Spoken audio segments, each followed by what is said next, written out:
I'm calling to order the Lower Makefield Board of Supervisors meeting for November 6th. We'll begin with a Pledge of Allegiance.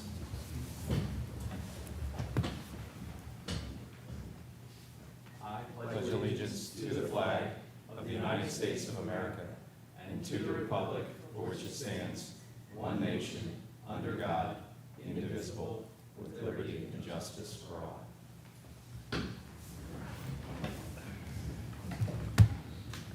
We'll begin with a roll call.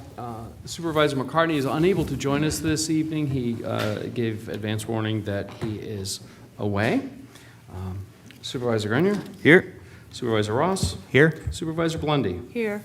Excellent. Agenda item 4, community announcement. A reminder, if you have agenda item or things that you'd like to announce, you can always send the township an email at admin.lmt.org to make a special announcement at the agenda. If you have free time on the weekends and would like to volunteer time, you can join the Friends of 5 Mile Woods cleanup days. They're held the second Saturday of the month at 5 Mile Woods starting at 8:30 a.m. Please come in comfortable clothing that you don't mind getting dirty, and bring along your work gloves and water to stay hydrated. If you've got any questions, and you can email Monica Tierney at monicat@lmt.org. On November 9th, the Lower Makefield Township will be hosting its first annual Arbor Day celebration at 10 a.m. at the Municipal Building. We'll actually be planting some trees. That's 1100 Edgewood Road, Yardley, Pennsylvania. Also, Saturday, November 9th, a tremendous and exciting day for the township because it's our annual Veterans Parade and ceremony will be held at November 9th.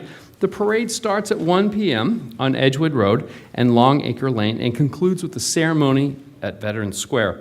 For more information, you can visit our website or call 267-274-1105. One quick comment on that. You don't want to miss this parade. I'm going to tell you right now, we are going to have a flyover. That's right, a C-17 flyover. And if you know your military apparatus, that is one monstrous plane and will roar and will be a load of fun. With that, I'll move on to agenda item 5. Is there any other announcements? No. Entertain a motion. So moved. Second. With that, we'll call the question. Aye. Aye. Ayes have it 4-0. Moving on to agenda item 7, the 2025 departmental presentations for budget. We're going to begin with Parks and Recreation. Monica, thank you so much for joining us. Sure. I just have some slides I'm going to open up real quick.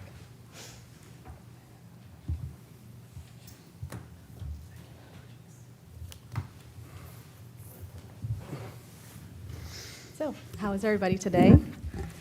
I'm sure you're ready to talk about some Parks and Recreation, right? Can't wait. Oh.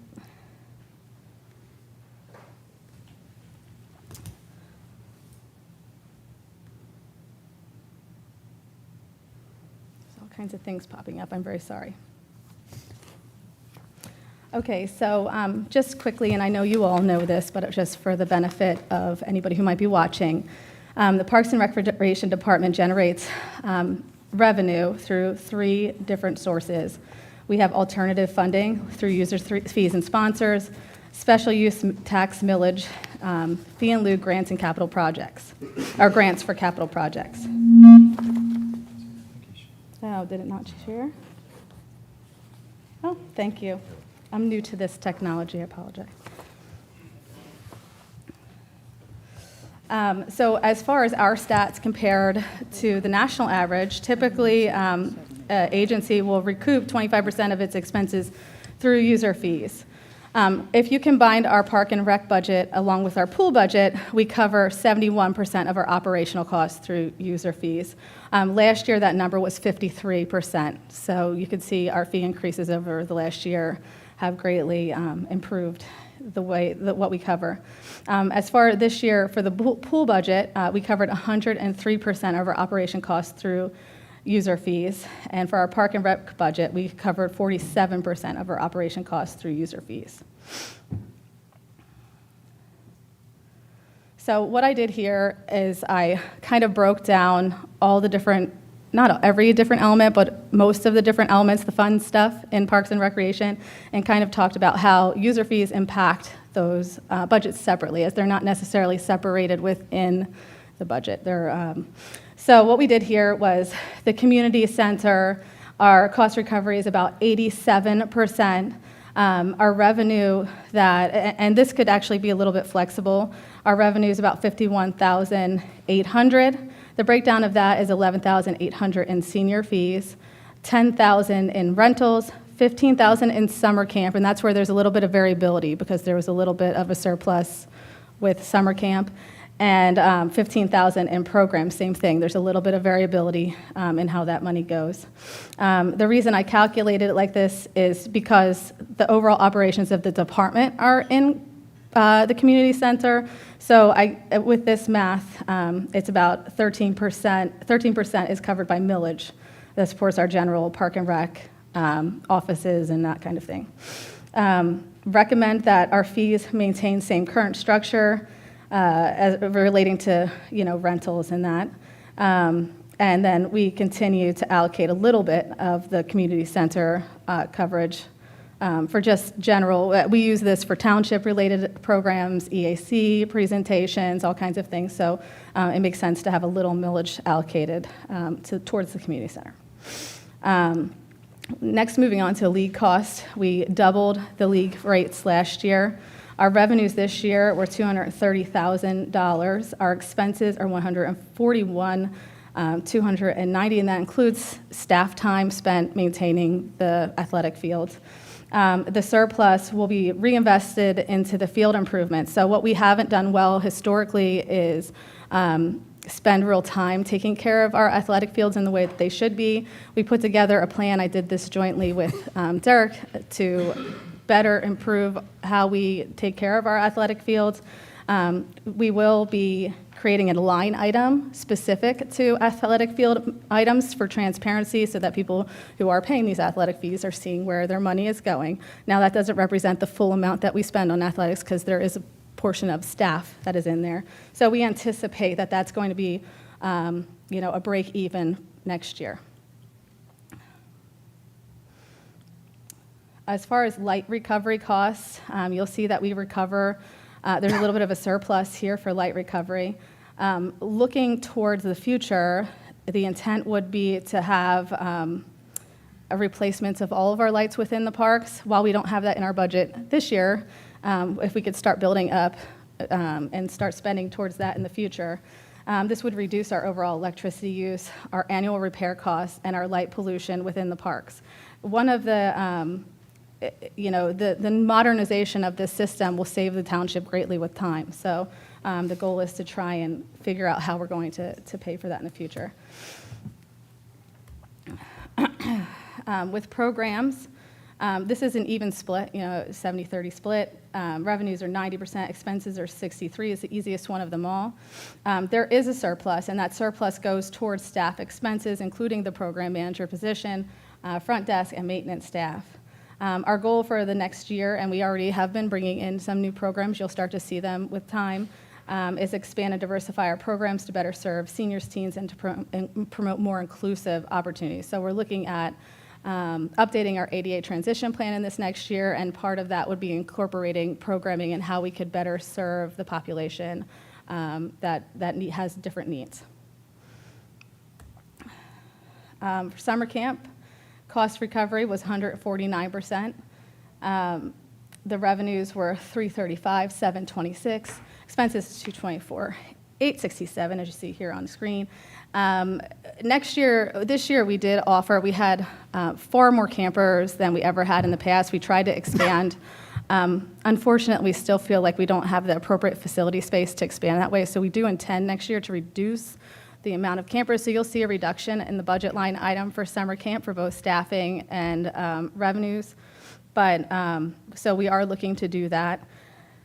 This is somewhere where we're looking to change fees. One thing is simplify with a more flexible selection. So I'll do that, show you that in the next slide.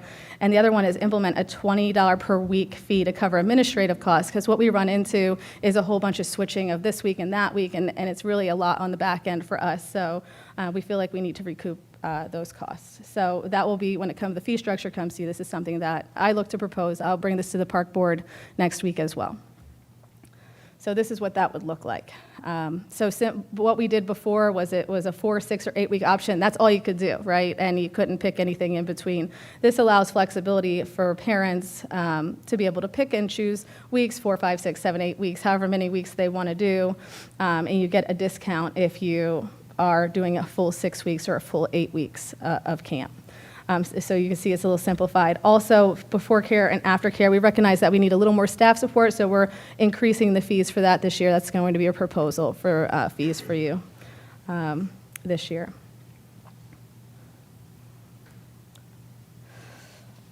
For pickleball, cost recovery was 163%. Revenue was $51,329, and expenses were $31,472. The surplus for this, we're looking to invest back into the courts, and you'll see later that I'm proposing that we fix 2 of the courts that have some cracking. So that's coming up. One thing for a user fee recommendation, and it's not huge, it's just a small minor change, is we right now have a fixed 6-month that we did last year. We thought that was going to be a really great idea. Well, it turns out people don't want to do those 6 months. So we're trying to create a flexible option where they can do 6 months in a row at any time whenever they want to start. If they want to do 6 months in a row and then re-up in 6 months again, they can. We're looking to increase the price of that to $65 from $60. The full year is $120. And the reason we do that is there will be a little bit more administratively for us if there's a lot of 6 months within a year. So we're just increasing it $5 small amount.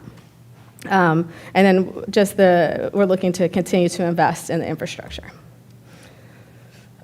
Dog park was surprising to me this year, and so we did lose a little. Revenues were $11,000. Our cost recovery was only 81%.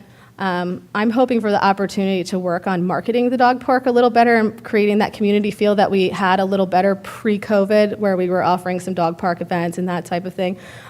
I want to spend this year trying to bring people back to the dog park. So I'm not recommending any fee adjustments at this time, but just asking for time to try and improve our dog park numbers.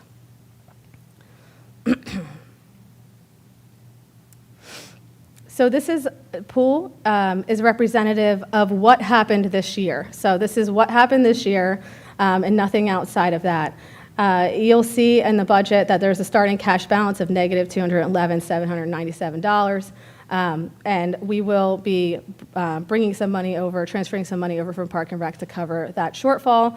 After this year, we should be in better condition that we don't have to do that. But because we started with a negative cash balance, here we are $200,000 short of where we need to be. The one thing with the pool we have to mention is that we're about 1,000 people less in registration this year.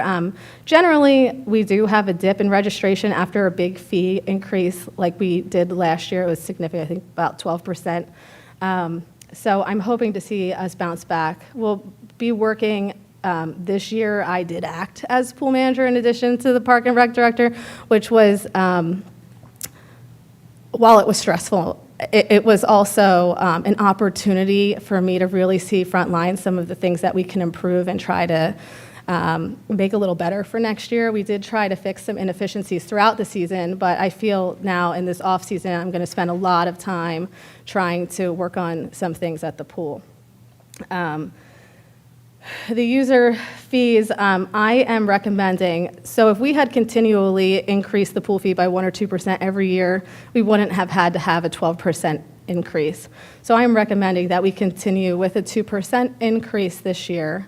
Hard to say after a big increase like last year. But we also offer a discount period with 2024 rates. So we have a small period of time where people can get the 2024 rates ahead of the season.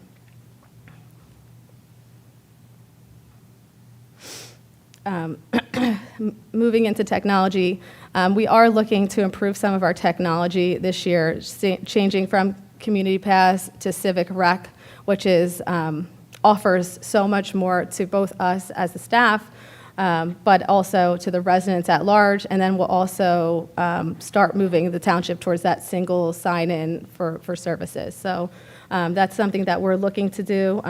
Essentially, we'd be the guinea pigs on moving to the software. Currently, we don't have a way to monitor our passive rec, and this is something that probably needs a little bit more vetting, and that's fine, but I do want to make some room to try and find a way to monitor that. My recommendation is the use of Placer AI. That is a great software that gives great data about. I do understand that there's a lot of questions about Placer AI, and that probably requires a whole separate day of presenting. But I do want to try and make some room for that moving down the line. I caught it. I know. Sorry. My bad. It's been months for me. So. So.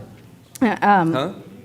I'm getting some. With the pool, something that I recognized that was a big problem for us is we were still doing time cards by hand. It is just a terrible situation when you have 134 young professionals clocking in at random various times of the day, and some of them forget and some of them don't, and oh my goodness, it was just a mess. It took us probably a combined between my staff. I am so I know, I'm sorry. very sorry. Hold on one second. I was trying to get through real quick, so the coughing didn't start, but it did anyway. It would take my staff somewhere between my staff and finance together, 21 hours to 30 hours in the day to get through it. I'm really trying. So this system is an automated system that could be on your cell phone. It's for scheduling and timekeeping. Once you walk within the geofence of the pool, you can clock in as long as it's within your time. You'll see in the budget, we've reduced the amount of staff cost for the pool.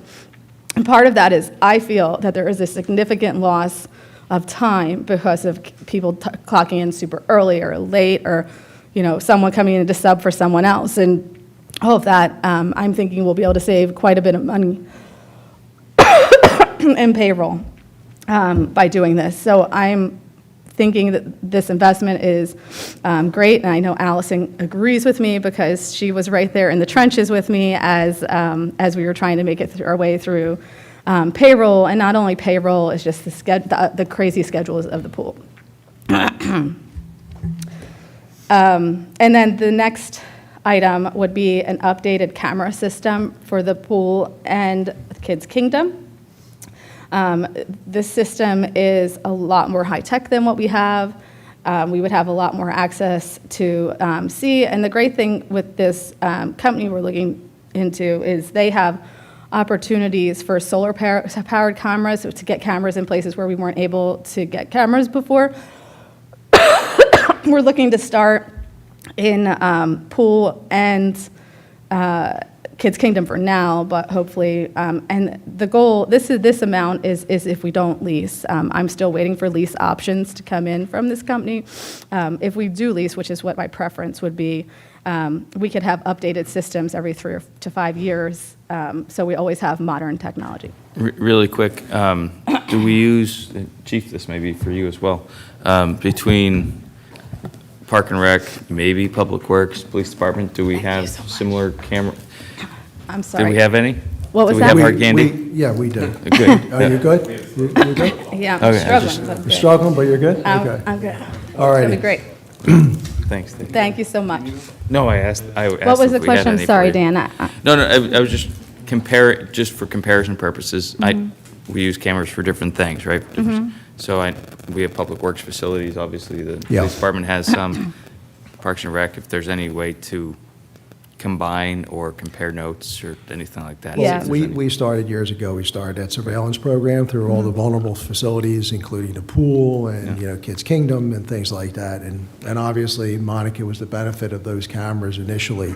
But over the years, they're getting old, they need to be replaced, they need digital cameras rather than the old analog cameras.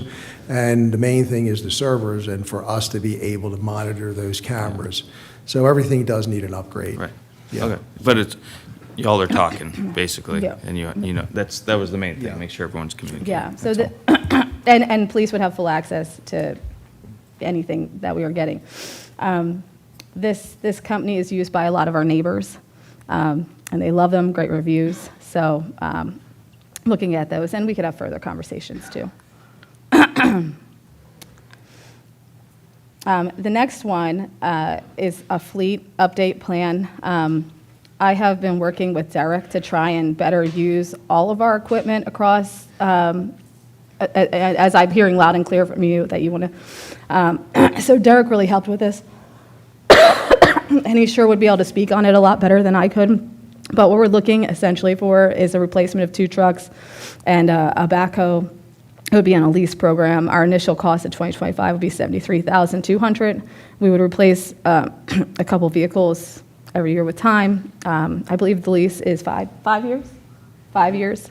And the annual cost per year just reduces slightly after the first year.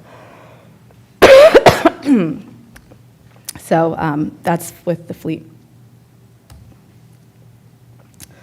So then the next one would be capital projects. We're looking to do all capital projects through fee and lieu, and also for the one capital project would also be coupled with an LSA grant of $900,000. The continuation Memorial Park expansion with the grant would go on into next year. We weren't able to work on that at all this year. We'd be replacing the pool heater, which in feedback from the pool members, this is a very important item to them, the heater. So this is something that we're going to look into. We're talking about which one would be prioritized. So I'm not necessarily sure that it'd be intermediate before LAP, but we definitely need to start replacing our heaters. Just curious, how many municipal pools in the surrounding area are actually heated? We are the only one We're the only that I one. know of. When I used to go to my hometown pool in Maine, it wasn't It was heated. just So cold. this is And that's why you moved. no. I like the cold water. I'm wondering. I'm glad to see these are all fee and lieu, as you've probably heard from me in the past. I'm wondering what we have over the next couple of years in terms of pools specific to the pool capital projects. If we can, I'd like to try and keep fee and lieu as much as possible available for other park and rec capital projects, right? Just repairs or upgrades or whatever it may be in our parks. Is it, if we could look to see, and I don't know if you have an answer tonight, obviously, but if we can look towards our pool fees to fund stuff like this in the future, creating, not necessarily a fund per se, but your rainy day fund to get you to that maintenance side of things versus having to dip into the fee and lieu whenever we have a big expense, if that makes sense. It does. And I have been having discussion with some of the park board members about the potential of really thinking outside the box on different ways to generate revenue, maybe even in the off-season towards the pool. So those are some of the things. I agree with you. I don't know that we're there yet with our current fee structure, and I'm also not sure that we will price ourselves out if we increase the pool fees too much more at this juncture. So Yeah. we're looking at other creative ways to start trying to generate revenue so that we can be in that position where we're starting to push money from our fees over to capital. And if that happens next year, great. Or maybe It's a our long ideas are brainstorming, but we're still Yeah. we're working on it, and we are starting to have those discussions about some real outside the box thinking. Yeah. So we'll see what we can bring to you in the near future. Yeah, I'm just wondering how much return we get on heaters and other amenities that maybe they're more nice to haves than needs in my view on certain things for a municipal pool used just in the summertime. Step away from the pool day. I was a member this year. My family went all the time. John, may I? Sure. Sad to see Revere and Cardinal up there. Those are new, correct? I believe one of them is newer, like 8 years, and one of them is not new at all, as far as I know. Which one, when you say Cardinal, so Eric, did you look at either of these? Come on up. He went on the road tour with us, so. Yeah. Good evening. I did, Cardinal and Revere. Cardinal is probably Monica's worst court right Is now. that, are you talking about the court that's kind of like hidden, the basketball court closer to the Giant? Yes, Not the new ones Revere. further down the road that we just redid, the pickleball courts? Those are not cracking. no. Okay. Go ahead. So talk about the terrible basketball court over by the back of Rose Hollow by the Giant on Cardinal. What courts is she referring to that are newer? I'm sorry. I think Revere was done just before I started. So Revere's in Yardley Hunt, Correct. right? Yeah. So let's stick to Cardinal So first. Cardinal, again, from my investigation, is you got major cracks in there. This is probably an optimistic number, I'll be honest with you. I would probably say that those courts have probably been resurfaced once already, just looking at them. Probably could use a whole new court, similar to what we did up at Memorial Park with the basketball courts. So 70 is, if you wanted to patch them and make them look pretty for 4 years, ideally 200,000 to redo them, refence it, and again, give new amenities. It's due for it. It needs fencing, it needs everything. You have cracks in that court that are probably over 2.5 inches thick. So, you can, Revere is, there is some minor cracking. Revere is more of a crack repair, I would say. They're newer resurfaced courts. I think they're probably 7 years old, I would say. Around 7. Around 7 years old. So 7 years old is about what you'd expect for a resurfaced crack repair, around that $70,000 range. So that's probably right on target for maintenance item. So these numbers were based on crack repair quotes. So just so you know where I got. Yeah, no, but I mean, so I'm if I'm on the right court on Cardinal, that's probably a 1985 court, right? So I would guess, yeah. Yeah. It's probably with that development, yeah. They were Right. probably installed in that development in 85. I would say probably in the 2000s, they did a resurfaced crack repair in the 2000s, and here we are in 2025.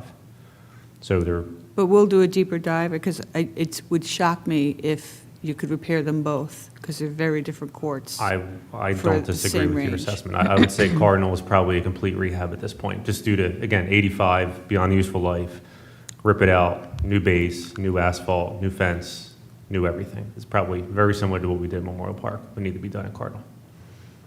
Revere, I would say, is reasonable. Revere is more minor cracking, repairs, things like that. Maintenance.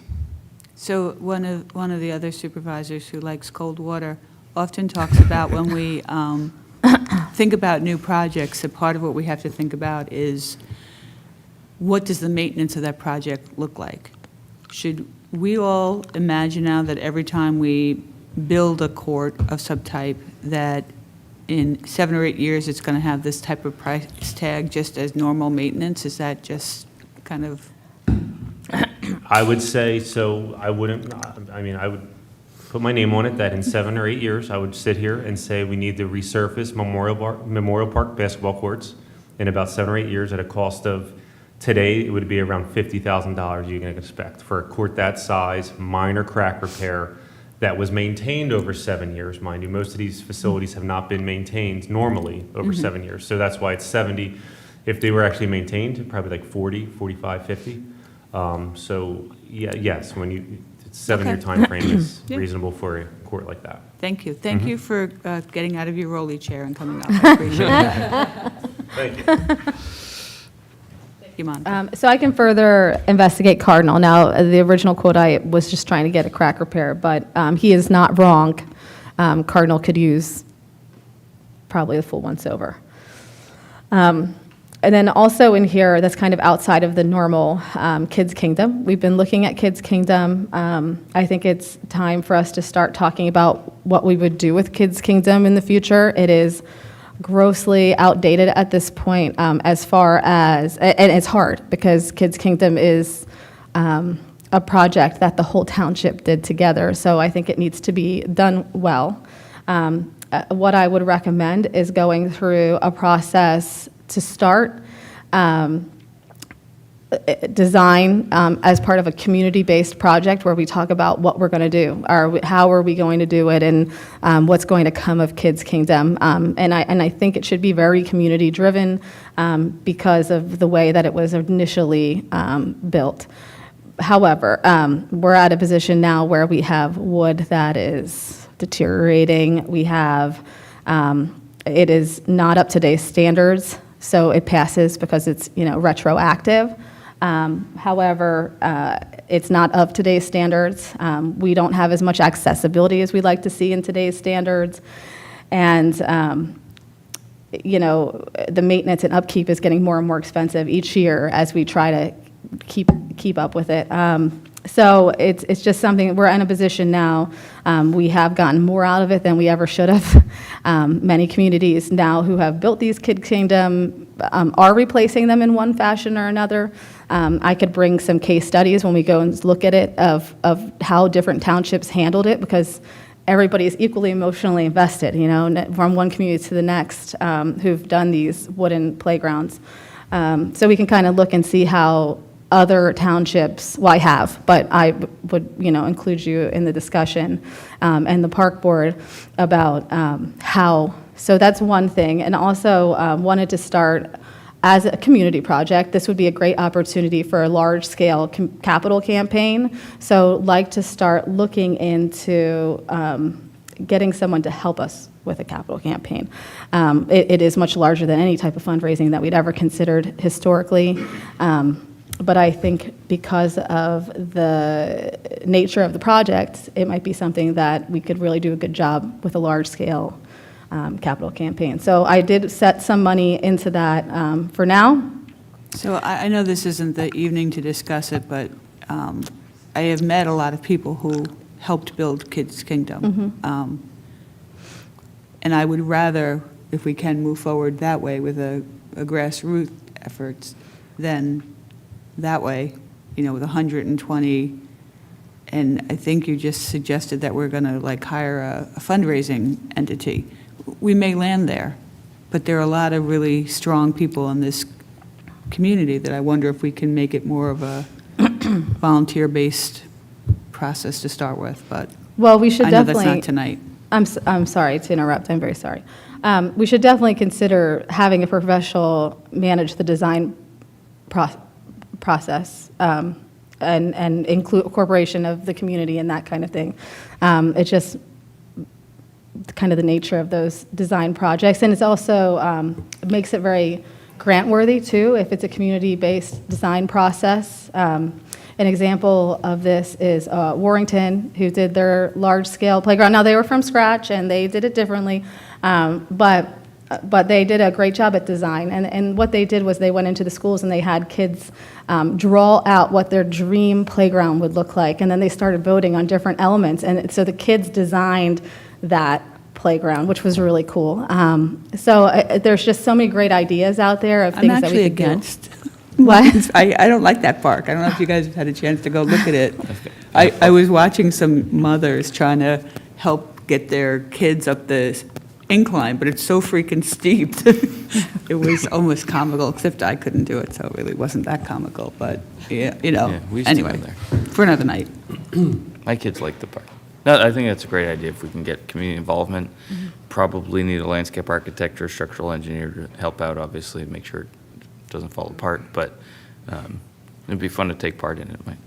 Yeah, I think it'd be a real fun process to get through a hard transition, because it would be a hard transition. I know this community is very invested in that playground, so you want to make sure we do it right. So that's why this is an initial, we need to start talking about it, we need to start marketing, we need to start talking about what it's going to look and feel, what is the decision of the township, and that's kind of what this 120 will start to do.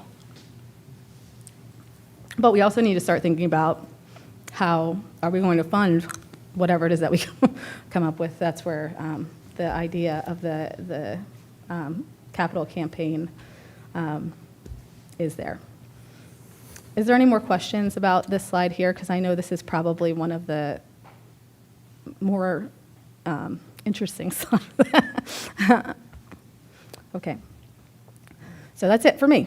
If you guys have any questions relating to anything, I'm glad to answer. With that, first, thank you very much for the presentation. I appreciate it. One of the things that's important is, and the challenge that you have in your role, is that the structure and the way that we handle parks and recreation in Lower Makefield is different than other municipalities, and that our, and this is not a us board you thing, it's been 20, 30 plus years or more where we've relied on fee revenue to fund operations of Parks and Rec. And that's different than, say, Northampton or some other townships that have a very different skew. And so I appreciate the challenge, the extra challenge that you have in that. And so I thank you for tonight's budget presentation. I had one question. The payroll provider, I know this is minor, is that the same payroll provider the township uses? Okay, I'm Yes. getting a nod in the background. Yeah. That's ideal, right, Yes. from an audit perspective and a cost containment process. In general, I think you were very spot on across the board on those sorts of things. When we talked on some of the supplemental things, you had a list of services. There might be a prioritization on some of those that we may ask you to come back and say, okay, which of the 4 of the 5 are the top 4 or 5, so that you make a decision on that, depending on where we're at on some of that stuff. I know we've talked about some of those. So that's really all I have, and thank you very much. Is there any other members with questions? Or no, and I apologize for starting the coughing fit. And then so- causing, yeah, it's a chain reaction. Yes. Yeah, well, thank you very much for your time. I appreciate it. If you have any questions, feel free to reach out. Thanks. Oh, we have a public comment. Uh-oh. Public comment. Sorry, Lori. Thank you very much. Lori Gray, I am a Lower Makefield Township resident. Just a question. When and how, I guess, will the upgrade to the lights at Makefield Park be incorporated into I guess, the Park and Rec budget? They are in violation of the performance standards of the township. So I'm just curious as to what are some options, when we can start maybe discussions about that. I'm not sure that I have an answer to that today. That's fair. That's fair. I think I just wanted to get the conversation on record, the conversation started, and recognize that it's going to take some time to. Yeah. So Monica, I know you've, just to sort of have some understanding of the magnitude of that project from a cost perspective, I know you, I think, have started to look at lighting did. in general. I don't know, again, not to suggest that it's not a priority and not something that should be pursued in advance, but just so that there's an understanding of the extent of investment that would be required in order to address some of the issues that Lori is raising may be helpful. Sure. Well, there's a couple things, actually. We're still finishing up the Makefield Park Master Plan, which I hope to finish real soon, like real soon. And replacement costs of lights. So replacing those lights would be a minimum of $1.5 million to replace all the lights within the park. We do recognize that, I'm spending about $20,000 a year just replacing bulbs and ballasts every single year. That would be eliminated with this investment when we do it. So there are other costs that would also be eliminated, and with the reduction of electricity bills. So there is, some cost benefit. I'm not sure that it equates to $1.5 million and sell several years down the line. So that is something that we'd have to look at as we, but I do understand they are older lights. As a matter of fact, at times they are the bane of my existence, just because they cause timer trouble, all kinds of Right, things. right. But I hope to see that on there soon. Okay, I appreciate that, and again, just so that we can start, conversations about it, and I do appreciate the work that I know you've started in looking at that. So, is there any grant funding or anything available for that? Is that an option? Yeah, I believe there are some funds that are grants that could be pursued. I think Middletown actually just received $1 million grant through the local share account, yeah, I believe. LSA. So that's one example of a program that may be applicable to this project moving forward. So there are some resources. Again, whether we're the recipient of those remains to be Sure, seen. But sure. in terms of you know, a potential external funding source, there are some things that we can look at. How do you propose, or what do you suggest from my perspective then, to kind of stay involved and keep it on the agenda and all of that? What do you recommend as far as next steps, or? Yeah, you know, I'll defer Actually, to. I was going to say, on the Makefield study plan, that's where that discussion can be in terms of when that's finalized, saying, okay, maybe you, and this is a strategy question as to when you do that project compared to other projects, where you place lights, and if, for example, you do part of the lighting first, that might be the lights closest to residents versus other interior lights. Those are all options that I think the community can provide input to Monica and the team in terms of how to view that. Okay. Yeah, Because and- I'm not sure if you're aware, and I know Monica is, and I know I've brought it up to Park and Rec before and a couple of other folks, but, because they do come right into my home, into my bedroom, into one of my bedrooms, into my kitchen, into, you know, so every night, you know, it's there. So I'm not sure if folks recognize the impact on the residents. It's not just a light, right? An additional thought on that, and again, I'm just is an option that to think about tree planting as well for blocking. It will take a long time for those trees to Yeah, it complete that, but Yeah. that in I'd probably be concert, long gone by that time. but that in concert with changing when the lights come in and those other elements, the two of those in combined could remediate the issue for you completely. Yes, But- and I've been very fortunate and very pleased that Makefield was included in the most recent tree planting, and I do appreciate Monica's assistance with that, along with Jim Majewski. So, but the trees are shorter than me, right? So, I mean, it's at this point, you know, so, which I mean, I recognize that. So, anyways, okay. Well, thank you very much. Thank you. I think you're good. Thank you so much. And we'll move on to agenda item 7B, Police 2025 Departmental Budget.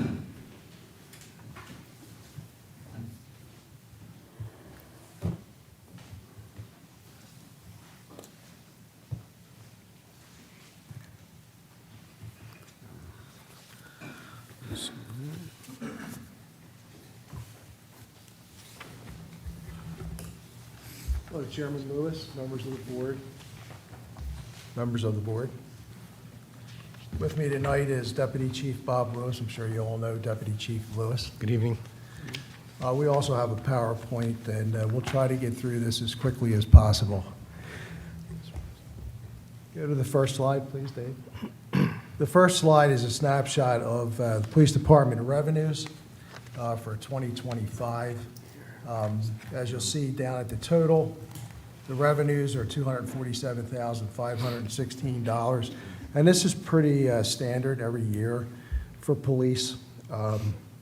And the revenues really consist of reimbursements from private entities as well as District Attorney's Office, PA Attorney General's Office, FBI, and other revenues as a result of grants obtained.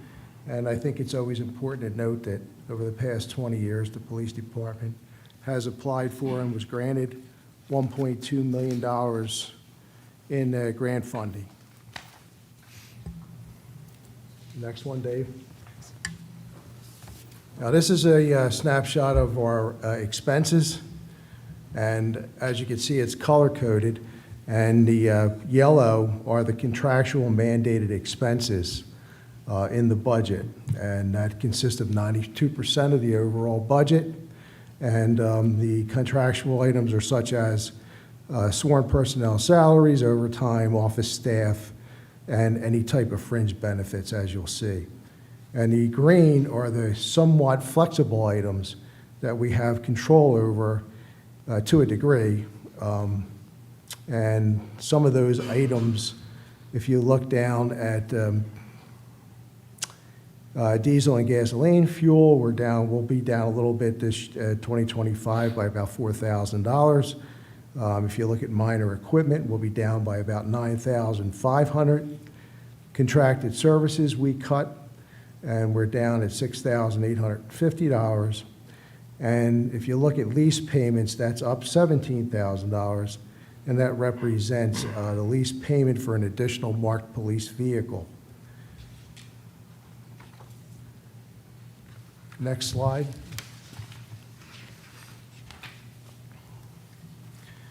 The biggest thing in our budget that we'll be requesting is the replacement of officers who have retired or who are going to retire.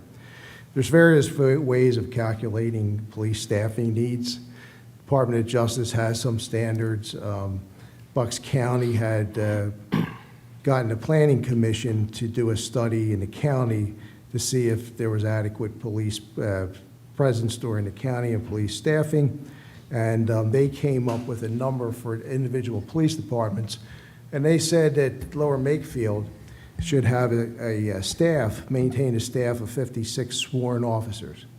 Now, I want to make perfectly clear to the board and to the public that we are in no way advocating for 56 officers. We think that's excessive. However, we do advocate to replace officers as they retire. The next slide, Dave. Deputy Chief Lewis, you want to take that? Sure. This graph depicts our declining staffing levels over the next 2 years. For comparison, the purple graph on the left, the purple bar, that indicates the Planning Commission's recommendation of 56 officers. The graph to the right, the orange bar of 41 officers, that depicts our authorized staffing level in 2023. Since then, we've had 2 officers retire, and currently our staffing level is at 39. However, in actuality, only 36 officers are working on the street right now because we have 2 officers on an extended illness and 1 on a military deployment. To the right of that is our anticipated staffing level of 2025, which would bring us down to 37 officers. There's 2 known retirements that are going to occur next year. And again, due to an extended illness, we would actually be working with 36 officers on the road. Moving forward into 2026, we have 3 more known retirements. That would bring our staffing level down to 34 officers. The last time that we were at 34 officers was 2006. That was 19 years ago. In addition to the 3 known retirements in 2026, there are 6 more officers that are eligible to take advantage of retirement that year. If they were to all choose to retire in 2026, we would be at a staffing level of 28, which we haven't seen in over 24 years, 2001. As our staffing levels, next slide please, Dave. As our staffing levels decrease, our demands for police service continue to increase.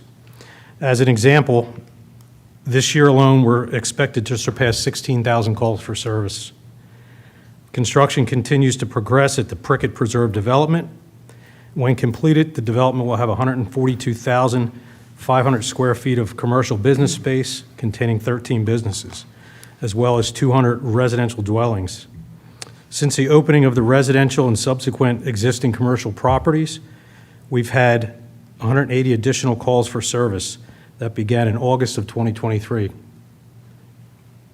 In addition to that, there are 3 more proposed new developments in the township: Wrights Farm, Torbert Farm, and Harris Farm. Additionally, conservatively, on an average, over 100,000 vehicles pass through 3 primary township entry points daily. And these vehicles carry township residents, individuals that are employed here, shoppers, and a large transient population. Additionally, as you know, we're a full-service police agency providing 24-hour-a-day, 7-day-a-week, 365-day-a-year service to a population of 33,180. That population was based on a 2020 census and has likely increased since then. And that's in addition to the significant transient population that we just spoke of. In fact, our police arrest data indicates that most of our crimes are committed by non-residents. Additionally, large public gatherings and seasonal sporting events are a drain on police services as well. We provide service to major highways, including Interstate 295, Route 1, which provides access to the 3 major metropolitan areas of New York, Philadelphia, and Trenton, New Jersey. We also provide security and safety for multiple railways, which provide both commuter and commercial rail service. The township is also home to a number of critical facilities. We have 6 large nursing and assisted living centers, 7 public schools, 1 parochial school, and 1 private school. We have 5 child daycare centers and 16 religious institutions. Chief? The reason why we projected into the year 2026 with retirements is because, as we spoke before, we had numerous discussions about the trouble we have with recruitment and retention of police officers. As you can see from this slide, it's not only Bucks County, but it's, big cities and throughout the nation. It's a real difficulty to try to hire good police officers. Doesn't seem that we get the pool of candidates that we used to get. And that's why it's imperative to immediately start to attract quality candidates from a dwindling pool of interested individuals. We need to plan for attrition and to budget for full authorization of officers' positions to assure the selection of the best potential candidates. We just had a consortium test in Bucks County. What was the total number? The total number that passed it were 49. 49 people passed it, and they're going to get eaten up right away from other departments who are looking for personnel. The hiring process is a lengthy one. It takes several months to identify candidates, complete the application, to review and conduct interviews, background checks, polygraph examinations, physicals, and psychological testing.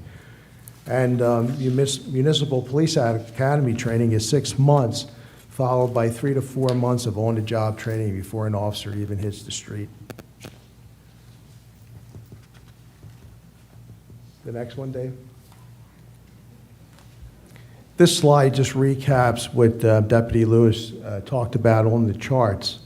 Talked about the officers and when they retired and what years, and the anticipation of officers retiring in 2025.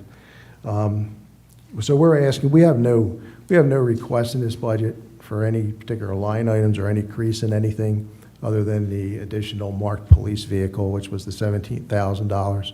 We have no capital requests.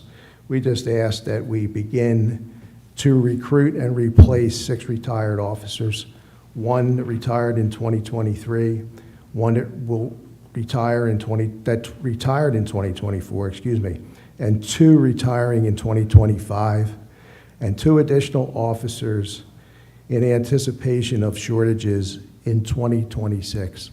Now, anybody that you approved to hire, any police officer you approved to hire in 2025, as I said in previous years, takes a long time to get them trained and on the street and actually active. So if approval was given for 2025, we don't anticipate having any officers until the last quarter of 2025. Is there any questions from anyone?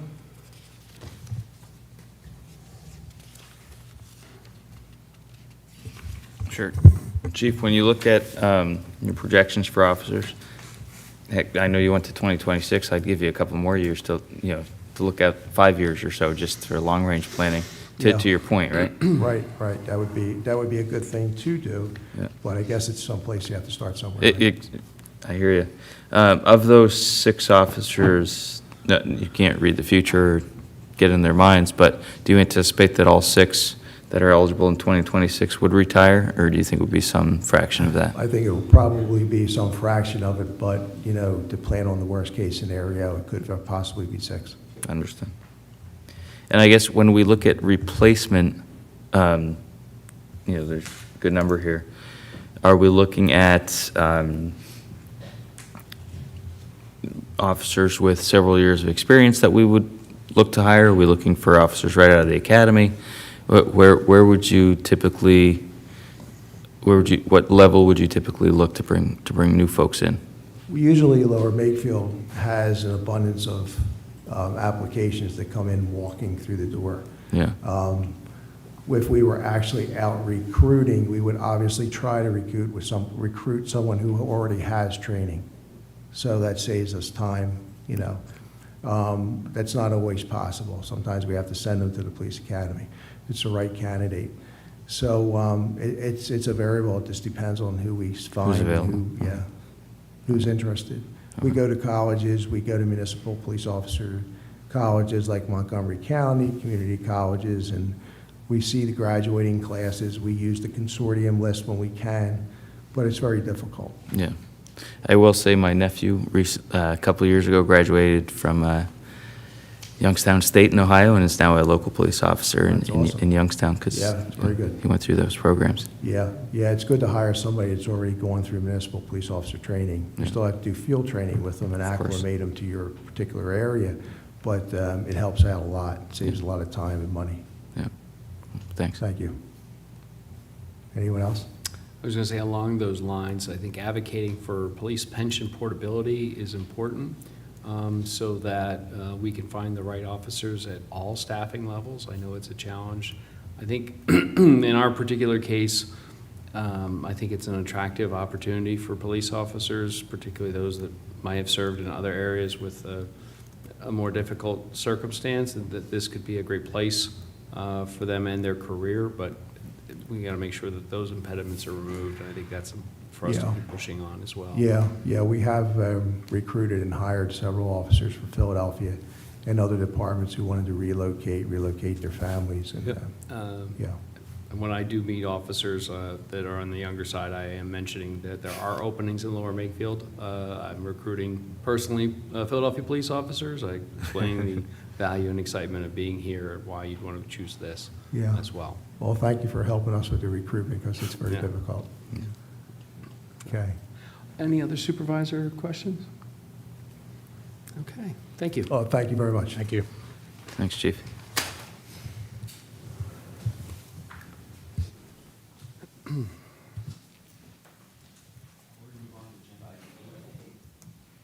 Pardon me, engineers report, agenda item 8A, authorizing, I'll just let you go. Isaac? Thank you, Mr. Chair, fellow board members. This evening, we have a couple items under the engineers section. The first is consideration for authorizing, approving the remaining work proposal from the contractor for the completion of the Woodside Road multi-use trail. This is something that was before the board a few weeks back. It was tabled to have the contractor provide an alternate fence type. That's one of the items that's being completed with the additional work. These are items not originally part of the contract of the project. An example is some of the trail sections that are being straightened out after the poles are removed. Obviously, the original contract didn't have the trail being done more than once in those sections. The fence length is another item, and there's a few locations along the trail that are being finished up with these. They're all included with the package here. So the difference of what they had proposed previously with before it was a split rail fence, now it's a horizontal board. The difference is $2,450, so not a large difference in pricing between the two. This proposal is now a total of $177,815. That is with the horizontal board fencing. As a reminder to the board, the grant that's currently waiting to hear from, the DCED Greenways grant, the requested amount is $184,449.07.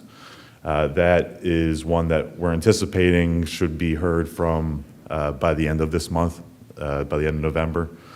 The work for that grant is not permitted to start before you would get the grant awarded.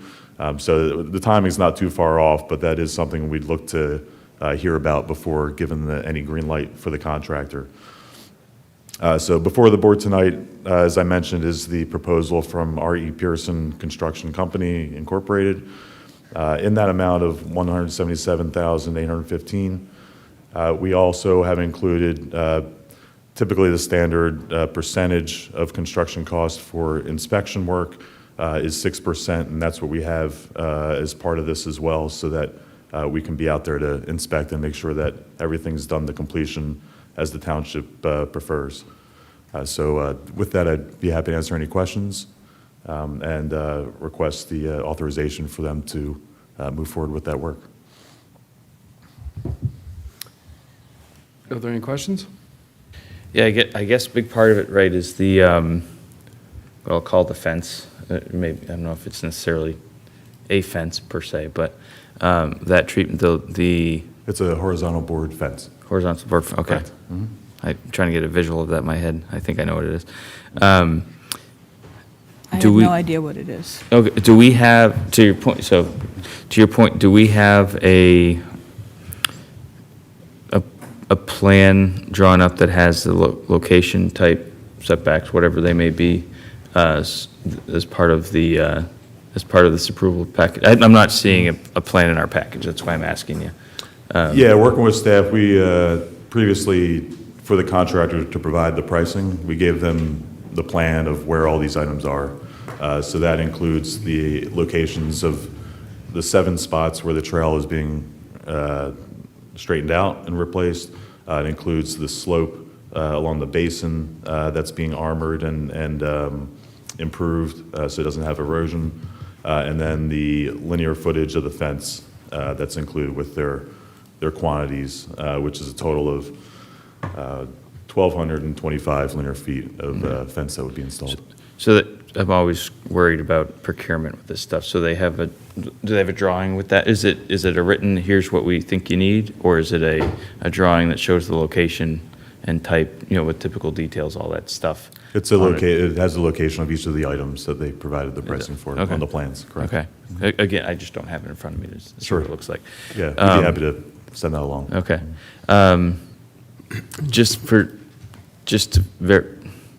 I think we've talked about this before with other projects, and we have, since there's a fence relatively close to the road, PennDOT is okay with all that? Well, Woodside's not PennDOT Road, but for this one, it's a protection for the trail users, so they don't fall into the roadway with the buffer that's thinner than the township standard. So that's the reason it's that type. It's not a guide rail for cars coming up the hill. Our staff, looked through all that and vetted that to make sure that this is a proper barrier that will protect the trail users from, God forbid, there's a case where they kind of go off, they're not then falling, towards the curb and towards the roadway. Yeah, I've run that stretch a bunch, but I'm not as intimately familiar with it as some of my fellow supervisors that are close by. And I know there's obviously the fence is to address a safety concern, which I understand.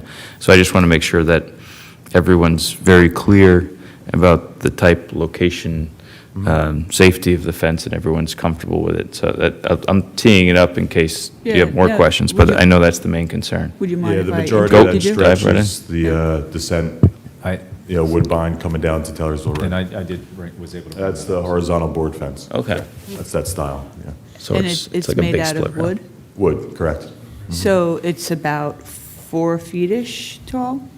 A little taller than that, yeah. So it protects a pedestrian or a biker who might suddenly fall over, but is it strong enough to stop a car? If someone was going straight off the road, like full steam ahead, it wouldn't be a guide rail, no.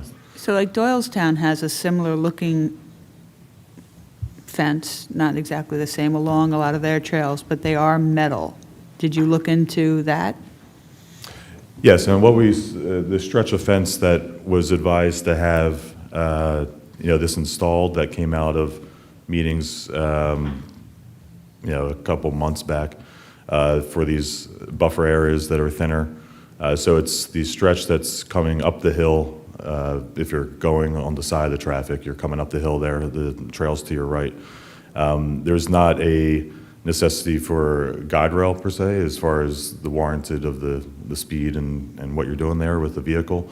For coming down the hill, if you're from the very other side of the road, if it was a wooden guide rail or if it was a wooden fence, the difference is kind of minimus if a car really is going off the rail there. So this one is, like I said, the intent and the purpose is to protect the trail users. It's not meant to be a vehicle guide rail per se, like you would see along, I don't know which trail you're referring to, but some of them are like along the Parkway, bypass up towards Doylestown. That's a very different situation as far as travel speeds and being a protection for the vehicles as compared to a trail user staying within the trail limits there. So I'm not so sure that it really is a different speed, but this is basically at the corner of Woodside and Taylorsville. That's where this fence will start, more or less? More or less, it's up, going up that hill. Right, If you're going on to Isaac, the right. do you have your drawing showing locations? Because I can give you this click share, and you could pull it up on the screen if that's I helpful. could, yeah. We have that drawing that the contractor has. So I have a concern about further up the trail,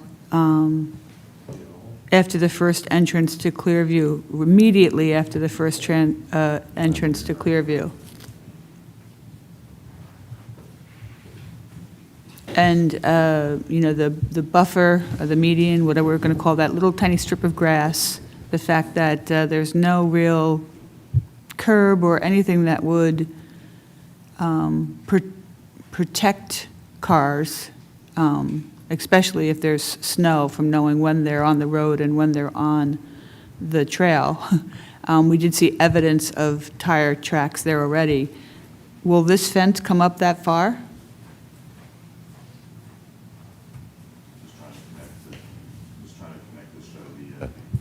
We'll try to connect it to show the plan as a visual here.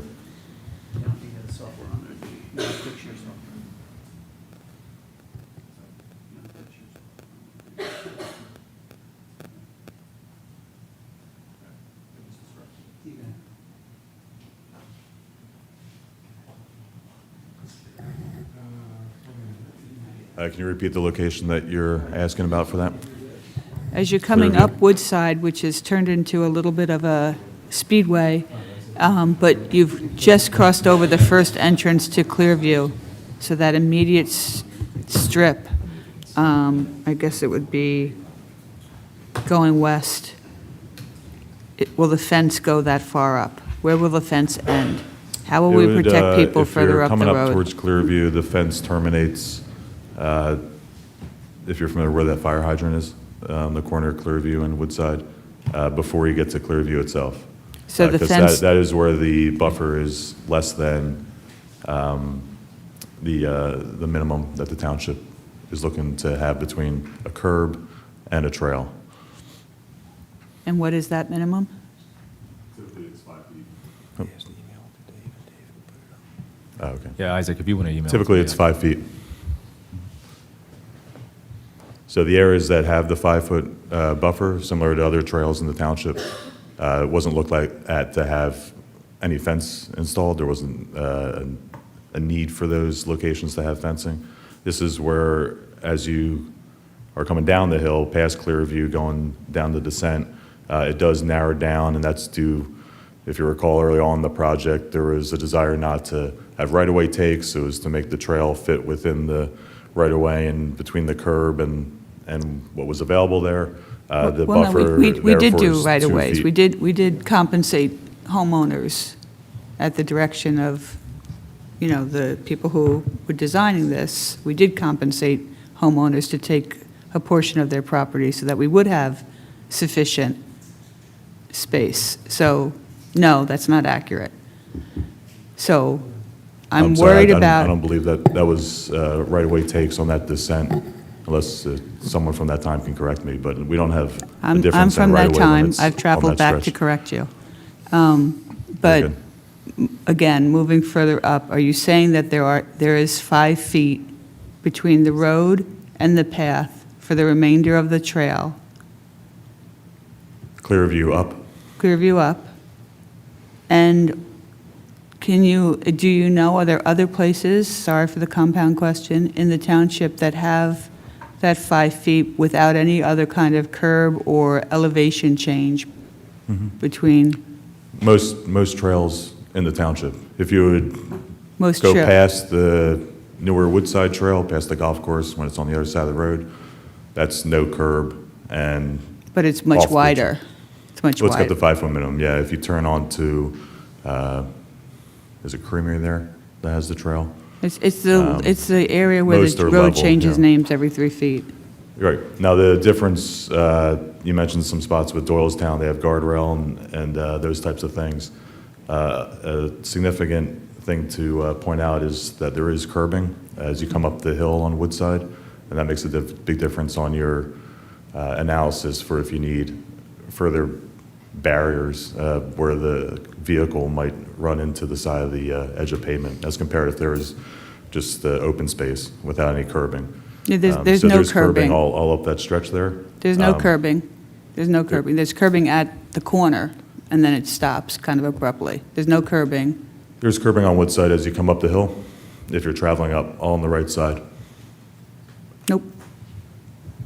I'm sorry, I disagree with that, but there is curbing on Woodside. The only other spot that has some fencing shown to be installed Do we is have where the there's a photos? slight narrowing of the buffer, and I can find that spot. That is a short stretch just to the west of Hayfield Drive. But the majority of it is clear view down towards Taylorsville. Like I said, there's the edge of pavement, especially as you go towards Taylorsville, it's more than one lane. There's a merging lane that's coming up the hill. There's curbing and drainage that's along that edge of pavement. There's a 2-foot grass buffer, and then the trail that's been installed. Okay, can I jump in for one? I'm just looking at the street view. Sure. And I'm not sure if this is final or not, but just to make sure we're clear on what you're saying. So at the intersection, if you pull up Google Street View, that's my best remake, and I will show it to you if you don't have it right there. But John, what's that intersection right there? Woodside and Hayfield? Does that make sense? So Woodside and Hayfield, there is curbing that kind of loops around the corner. Plus you have your Yeah, it's right at the ADA, corner, and then it's. and then it stops. That's what I'm seeing on Street View. Yeah. So I think, not to put words in Supervisor Blundy's mouth, but I think when she's talking about curbing, she's talking about the curbing around those corners. This is not, doesn't appear to continue all the way down the road, is at least per the street view. So Correct, yeah. Okay. I thought she was talking about the area where there's a thinner buffer. That's clear view going down the hill towards Taylorsville. So that's the more eastern entrance to the neighborhood there? So, There is 5 feet east of Hayfield with the 5 grass feet, buffer there. 5 feet of curbing, right? What I said, right at, it's at the intersections, and then it stops. Can you specify which intersection you're asking about? So For my we're reference. talking I don't about think we're saying the west same of here, thing. is that? So there's, That's oh, I not see what you're That's saying. not Clearview, So, That's the area coming up the hill towards Clearview. right? That's the first entrance. Yes. That is the first. Keep going. There's a little bit of curb right there on the corner, then it stops. and then it stops. Yeah. Yes. So that's what if that's That's- 5 feet, I'm very impressed. There's no curbing, and I know because I try to walk my dogs there, and I'm scared. And I'm concerned that that is not safe. And I don't know of any other place in the township that has that small of a buffer, no difference in elevation, with speeds of that. I know it's posted 45, but that is a raceway right now because of the merge. And I'm concerned about that. From the edge of pavement to the, if you see the inlet there, next to the trail, that's 5 feet between the edge of the pavement and the trail. That's in the view there. So at the moment, that's why there's not the fencing proposed there. But if the direction of the board is to have the contractor provide more fencing in spots, that's, I mean, they can put in fencing wherever you'd like. It would be a linear footage cost. So, for comparison, Supervisor Blunt, if you go to Dolington, not far away, right, there's sidewalk/patch on the other side. Most of that, just again, street view, is looks to be at grade with no curbing, but it's wide, it's probably 2 or 3 times wider. And so I understand what you're saying, but that's what we're trying to wrap our heads around, is that's, Correct, yeah, this That- is that's this is very narrow. proposed where Yeah. where the buffer's less than the 5-foot Yeah. township requirement, correct. and when you're, and sorry, I was looking down at this when you were measuring the 5 feet. Are you measuring it from the white line to the path? Or what do you, The what's your measuring Township point? ordinance is the edge of the pavement to the trail. Edge of pave, okay, so So where, the- where are you, If you talk about the edge of the travel lane, that's like clear zone Yeah, yeah. calculations, that's done by the white line. Okay. But the buffer per se is the, between pavement. pavement and pavement. and where does the 5 feet start? I'm wondering. That stretch as it's going kind of up in the picture, Yeah, that's uh, 5 feet. that's correct, that's what we had measured. Okay. yeah. It's pretty much just 5 feet.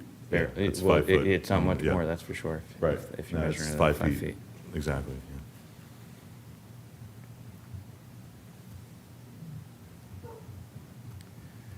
yeah. I may have to stop abstaining and start voting against it. But like I mentioned, if there's additional fence that you'd like to have the contractor putting in, even in the areas that are exactly 5, the minimum, that's something we can definitely coordinate and look into with them. The item for this evening would be to, obviously, have them look to complete the project with the additional items that were proposed after their original contract. And it just- Isaac, just so it's clear, that the 5 feet separation that you're referring to, you mentioned township standard, but is there a township standard, or is it some other standard that's dictating 5 feet of separation from edge of pavement to, I guess, commencement of the path? I thought there was a 5-foot ordinance for trails in the township, but I'd have to kind Okay. of verify exactly where that is in the ordinances, unless someone has that information. Yeah, I thought my recollection was the ASHTO guide for bicycle facilities is ASHTO. It's an Okay. ASHTO standard, is recommended ASHTO standard is a 5-foot separation. Okay. Yeah. That's true too, yeah, it's based Yeah, on that. I Yep. believe it's, I They do believe recommend RB it. was trying to follow the ASHTO standard. Yep. American Association of State Highway Yeah. Transportation Officials. Correct. They typically are pretty close. Does PennDOT have anything in their design manual for their? PennDOT does not have any specified design manual. Okay. Because PennDOT views it could be shared use trails, so again, PennDOT has bicycle trails on the road network, so. Right. When you separate them, they kind of, PennDOT doesn't have anything, so you kind of default to ASHTO, and I believe, Isaac, not to put word, I believe it was the ASHTO guide that recommended 5 feet. So you have 5 feet from a travel lane of traffic, and they recommend 2 feet from the bicycle path to a telephone pole or an object that a bicycle could hit, hence why those Yeah. telephone poles are moved. Gotcha. So in these areas, I guess right here's where the fence would go, right? Can you put your clicker where you would put the fence? We go center in that, yeah. So you'd put center of the grassy area? That's the idea, yeah. All right, so that would be, how far from the travel lane? I mean, probably not, Well, for the areas that are the 2 feet between the curb and the trail, we'd look to have it maybe a little closer to the curb than the trail, because Yeah. we do still want that 2-foot buffer the best we Yeah. can for folks that might be on the edge of the trail. There's 2 feet between the curb section and the trail, if you went back towards past Clearview. You want me to go down, is that what you're saying? yeah. Sorry. A little further down where it gets there, that's 2 feet. That's pretty narrow. So you kind of go somewhere in the middle, down the grassy But path? right behind the curb, I would say. Do we have any other, are there any, yeah, are there any other conflicts in that area? Or potential For the fence? for the, yeah, I'm just, okay.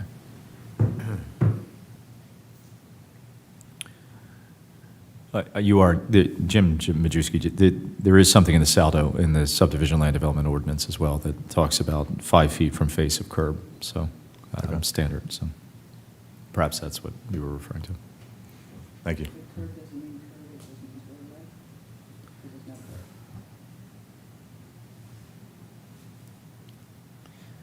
And how tall is it again? 4 feet, 5 feet? 4 feet. 4 feet? Change probably with the post, yeah. Okay. Dan, is it 4 feet of grass, or is it 4 feet from the marker that says the end of the road to the first part of the blacktop? Correct me if I misspeak, it's from the edge of the blacktop. The very edge of the little...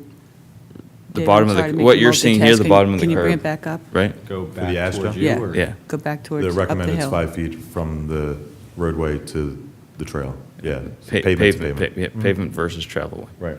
I guess. Continue to Keep go going, up. yeah. That's why it was recommended I was for listening. the fence to be put in where it's less than that. Yeah. One more. One more. Yes. And then, So not from that white line, because like you see there's like the white line, then it's like a foot of, yeah, So the it- actual pavement. so it's the actual pavement. Yeah. We're saying that if we were actually there, if we had, we would see that from that very last blacktop. Yeah. There's 5 feet of grass before we get to the road. That's correct. why I asked it a couple times, because it Yeah, visually, it doesn't look like. doesn't, Yeah. visually don't look Yeah. like that, but But tape the measure, tape measure, it's 5 feet, Yeah. Correct. And I'll ask again, because I just want to make sure. So it's from the corner down in Taylorsville up to, right now,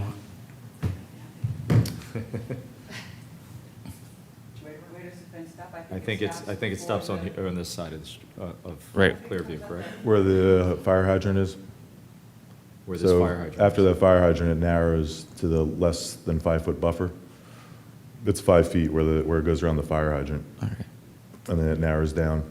Does the To go fire down the hydrant? hill. Yeah. Does the fire hydrant present any issues? No, it's going to have the clearance with the fire hydrant for the 2 foot. And, And the cones are the, where the water's collected? Are we worried about people? That's actually The inlets? the slope armoring that they're doing is that spot. The basin is on the other side of the trail there, the hill that goes down to the basin. So the cones disappear, and then we're comfortable with the, The lack of barrier adjacent to the stormwater facility is what I think she's thank asking. you. Yeah, I would have 2 feet before it went down. If we want fencing on a downslope, we can put it there, but it's got the 2 foot outside the trail, similar to other spots. what's the fix look like there? For the slope, Yeah. it'd be like a riprap slope, stone Stone. armoring, Okay. because the grass What's doesn't stay. what's the actual, it's been a little bit, I know it's steep, is it like 3 to 1, 2 to 1? It's between 2 and 3 to 1. Okay. Yeah. And what's the drop? Rough, pretty tall. I'd have to get back to you on that. It's pretty significant. I- Could we do a similar split rail on the other side, or just, could, just in that, absolutely, yeah. whatever stretches, would people be okay with that?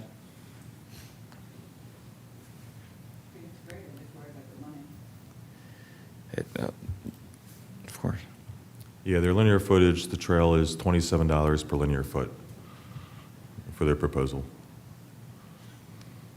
And so that gets us to the fire hydrant, down to the corner-ish. Correct, yeah, and there's another small piece where it's a little closer to the road near Hayfield. And then, So the total right now, quantity-wise, is 1,225 linear feet.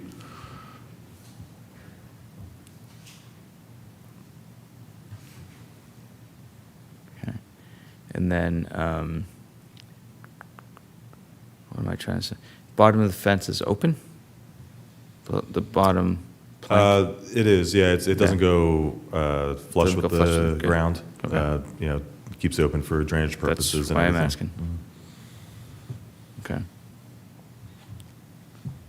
And then Supervisor Blundy, you're worried about, once we get past the curb, or past this, that's where you're concerned?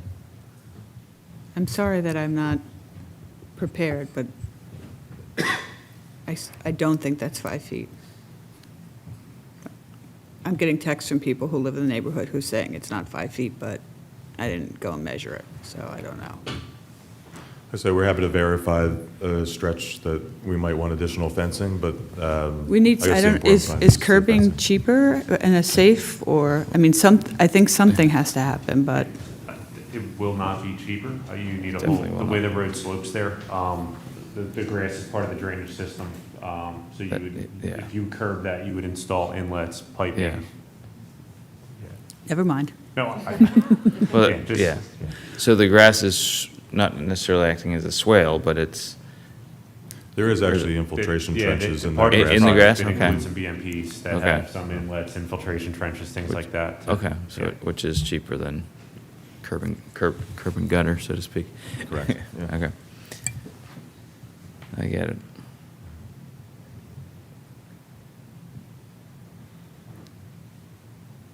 So again, the item for this evening's meeting is for the contractor to be authorized to complete this work. It would be, quantity and unit price items for when they complete it for payment. So if there's some additional or less than quantities, if we want to look at some additional fence linear footage, that's something that would be, included with when they have the quantities for their payment request. Now, is this, in case I'm too far away from my mic again, is this something, just general, high-level process, we have this trail, there's concerns were raised about safety and all that. Safe, our traffic engineer looked at it on some, right, and provided a few recommendations. That's where they recommended the fencing. Okay. Like Derek mentioned, the ASHTO recommends the 5 feet. Yeah. So in the areas that wasn't available, SAFE recommended SAFE putting in recommended adding that. a fence for the trail users. And then RV designs it, places it on a plan, says this is the type of fence you got to use to meet all those requirements, sends it off to a contractor, and they install it per the plan. And then you guys inspect it and make sure they do it right. That's the idea. That's the idea? Mhm. Nobody can hear you. Oh, I did it. I even said I was going to move closer. Okay. All right. Yes, that's the idea. That's Everything the you just idea. said. Everything I just said. All right. That's the process. And then if we want additional fence, it'll be an additional unit cost of, would you say, $27 per linear foot or something like that? That's the proposal is 27 for the horizontal board fencing. What's the additional linear footage to cover the rest of, or the portion of the trail where there's been concerns raised? Well, Additional I guess it matters concerns how far you want to go there, if you want it along that stretch. The stretch that you mentioned, maybe on the basin side, when they do the armoring, that's probably 20 feet. Yeah, it's pretty short. That section, I do recall how steep that is there. I would like to see some protection there, whether it's that fence or something else. that Sure. Equal height, but,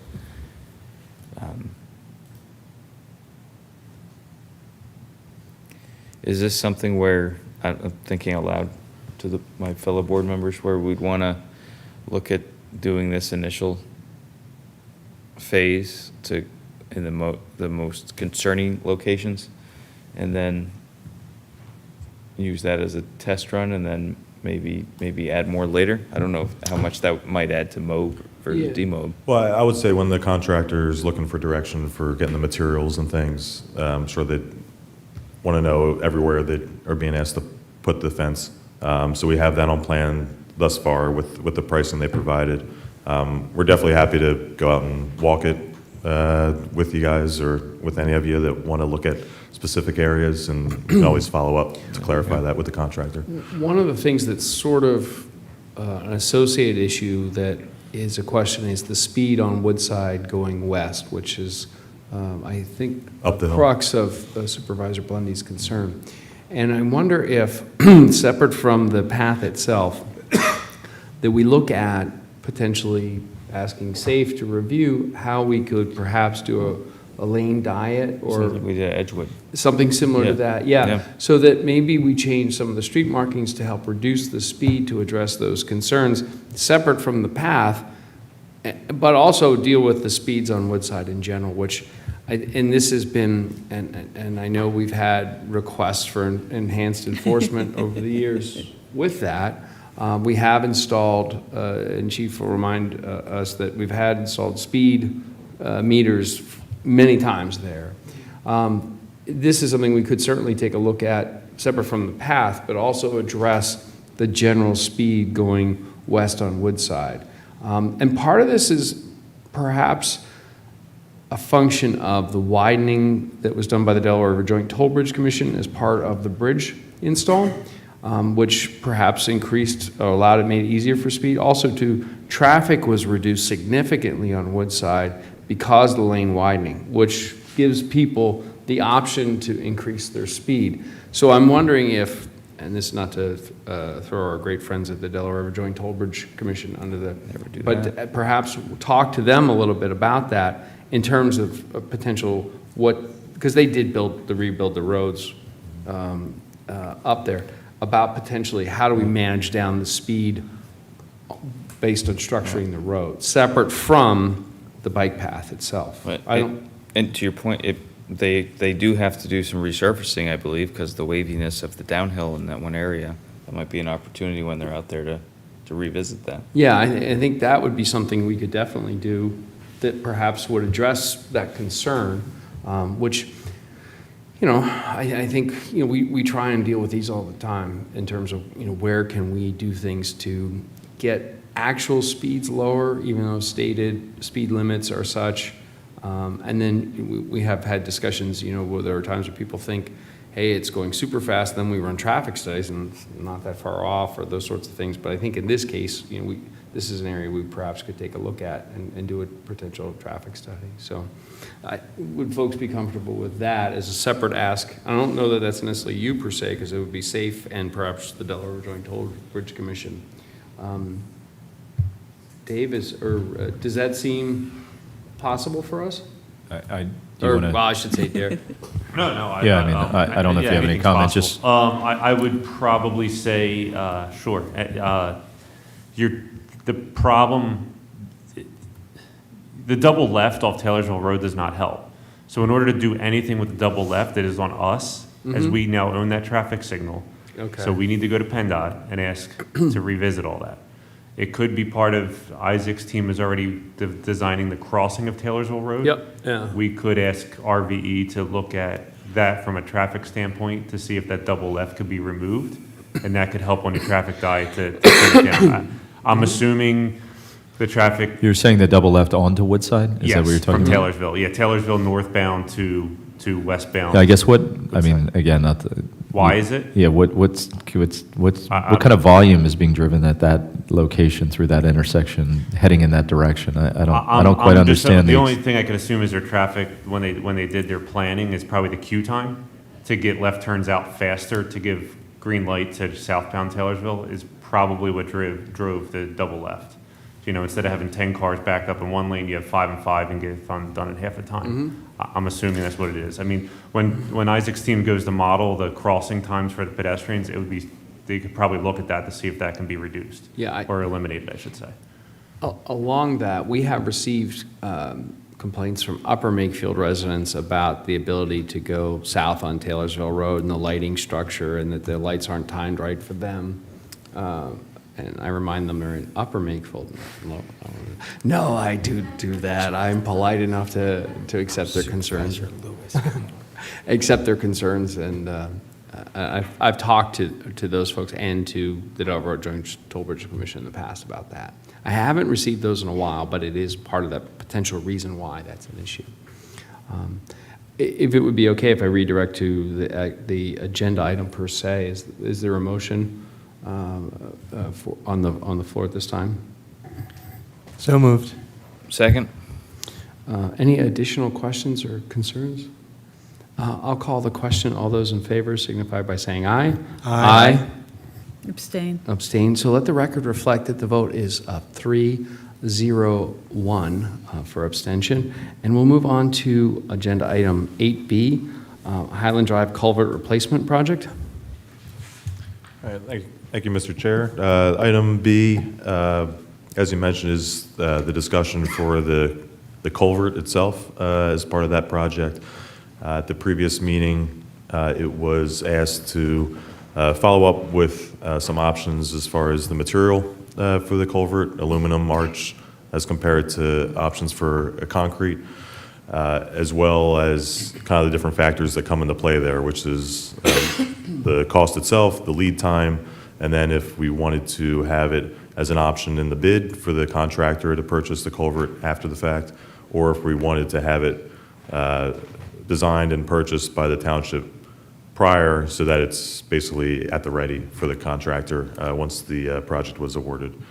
So I know Derek was getting some information back for the concrete options.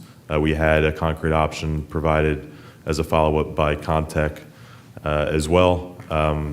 They had done the aluminum arch previously per some of the direction during the permit process. So the main difference, I would say, is the cost with it. Concrete is more expensive than the aluminum. You have expected life of the culvert itself. I would say difference, Derek, what would you say, 25 years difference between aluminum and concrete probably? You're looking at like 75 years compared to like 100 years, concrete being the longer one. And then the concrete does take more time to be fabricated and ready for the project. So Derek, if you want to, like I said, you kind of had some information coming to you directly, if you had anything specifically that you wanted to highlight. Otherwise, we can get some of the ballpark estimates that we received for concrete compared to the aluminum that we I got. guess it's just ultimately, just doing some rough calculation figures, to Isaac's point, go from 75 years or anywhere from 50 to 75 to 75 to 100, hopefully, obviously. My analysis is probably you're looking at maybe an additional $20,000, if that, somewhere in the $25,000 range. Isaac can speak to Conspan. Again, it's a trademark product, more or less, from Contech. Again, just looking at them switching from their original proposed metal to their quote-unquote concrete option. Again, they're $20,000 just for the material. I would probably say that their erection and our installation costs will probably decrease. So again, you're looking at anywhere from $20,000 to $25,000, if not less, to go to a concrete option. Probably Conspan is probably cheaper from a design option for the township at this point, because it would almost be turnkey for Isaac to put into the drawings.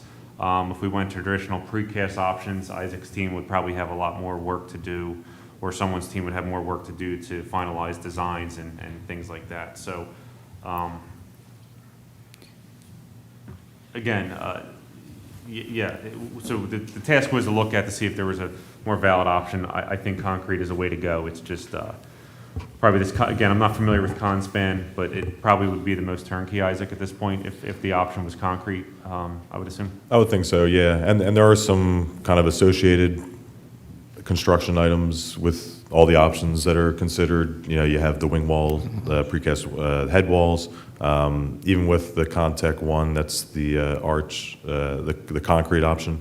There'd be some kind of associated costs for the contractor to have some of the backfill areas and things of that nature. So as Derek mentioned, on average, probably like 26 grand or so of a difference.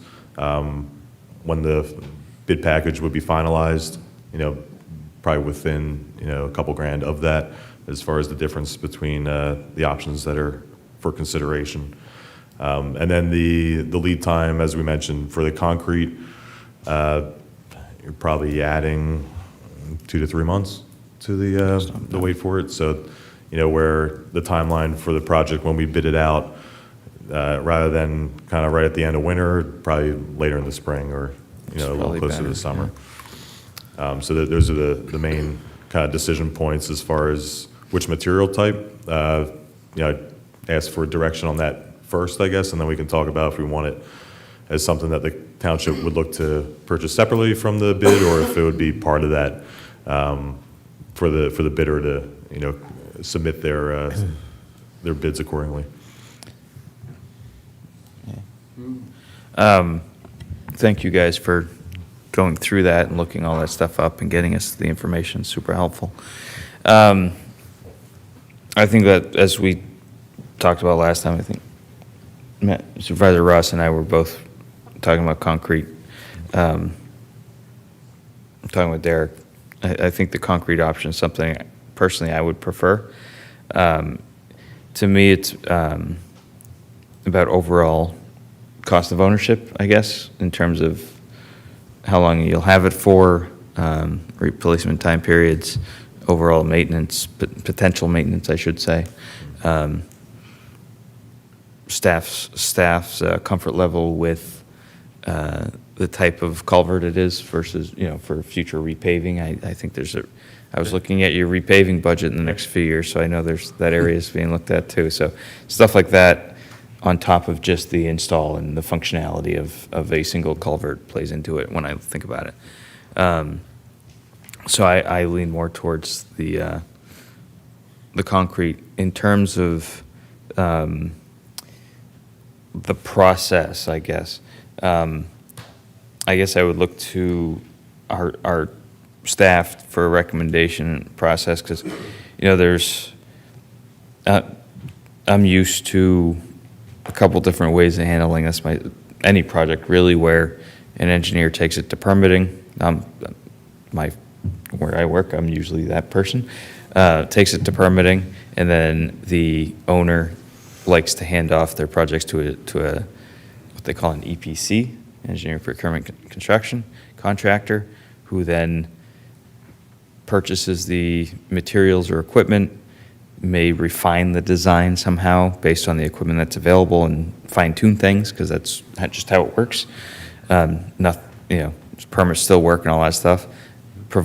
Possibly provide information to the permitting agency that, as just for informational purposes. Oftentimes that can be cheaper, and to the owner. Not always, but sometimes. But that's a process I'm used to seeing, and I'm also used to the engineer taking it from start to finish. But the engineer's usually not. EPCs usually they're more used to construction, so they have more thoughts on that most of the time, depending on the project. So I guess Derek and Dave and Jim or whoever else, I'd be looking at you guys to make a recommendation, but I would be comfortable with your recommendation if we're going the concrete path, considering the total cost of ownership and install and everything else. And I'll just add to, obviously, the benefit of having the option of getting the culvert, made by Contech or whoever, and having it ready for a bidder. You have that cost defined, right? Like you said, it could be more or less when it goes out to bid. It would also be included in the bid as that product or approved equal. So the contract or the potential bidders could come back and say, it's going to be concrete, but it's going to be this instead of the Contech one. That's all part of the bidding process. Yeah, no, I understand what you're saying. And that's I would say more the typical approach to it. And as long as it's, I think I heard you say this, Derek, that Contech offers a concrete product that is more, let's use the word traditional, I guess, instead of the arch, that could work here as a go-by, I guess, which is really what that is. And then the bidders can say, okay, that's our starting point. If we can find something better and cheaper, then we'll find something better and cheaper, but this is something to work off of, or we could just go with this. Yeah, so Isaac, in that scenario, just to Really? It's right in my face. just to make sure there's clarity, if we're going the route of this or approved equal or equivalent product, that circumstance would require us to, and I think we talked about this previously, that would require us to enter into a professional services agreement with Contech, right, for purposes of sort of the design components, so that could be incorporated into the bidding document. Did you talk to them about, is that still that $5,000 fee associated with the PSA, or is there something other? Again, if the decision is to go concrete, but to not pre-procure it directly, but to incorporate that or an approved equal into the bidding document, there is a cost associated with that, correct? Correct, yeah, and we talked about it a little bit last time. As far as the other material type, with it being the concrete instead of the aluminum, I'll have to confirm with them. It's still, they said 5,000 last time. I would assume it's the same for that, but I'll have them confirm that. That would be for them to finalize stamp their product in the final bids as a final culvert design with their understanding that it could be an alternate, provided by a bidder.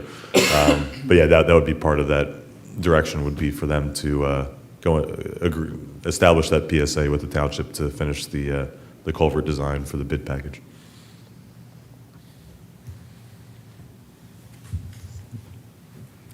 Would you like to offer a motion at this time? Well, are we looking for a I mean, motion? I don't or know are that we looking to give you necessarily, I guidance? think what we were trying to do is, again, determine sort of the preference related to material, and it sounds as though concrete is the preferred alternative.